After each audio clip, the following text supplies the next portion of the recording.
ঈশান কিষান মুস্তাফিজ কেন আইপিএলে নেই, এই বিষয়ে কি তুমি কিছু বলবে?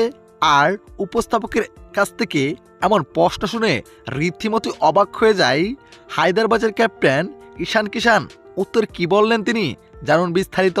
দর্শক, আজ শুরু হয়ে গিয়েছে বিশ্বের অন্যতম সেরা ফ্র্যাঞ্চাইজি টুর্নামেন্ট আইপিএল, যেখানে উদ্বোধনী ম্যাচে মাঠে নেমেছে বেঙ্গালুরু হায়দরাবাদ।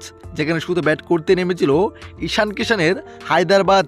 শুধু ব্যাট করতে নেমে অবিশ্বাস্য ব্যাটিং করেন ঈশান কিষান, যেখানে 9 উইকেট হারিয়ে নির্ধারিত 20 ওভারে 201 রান করেন হায়দরাবাদ।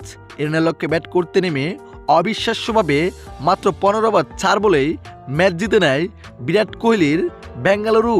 এদিকে ম্যাচ ছেড়ে উপস্থাপকের কঠিন প্রশ্নের মুখোমুখি হতে হলো ঈশান কিষানের, যেখানে ঈশান কিষানকে উপস্থাপক প্রশ্ন করেন, ঈশান কিষান মুস্তাফিজ কেন দলে নেই, এ বিষয়ে তুমি কিছু বলো। ঈশান কিষান উত্তরে বলেন, এটা আসলে রাজনীতির খেলা। আমরা চেয়েছিলাম মুস্তাফিজকে আইপিএলে নেওয়ার জন্য, এটা রাজনীতির চাইলে মুস্তাফিজকে বাধ্য হয়েছে। আসলে এটা আমাদের জন্য দুঃখজনক।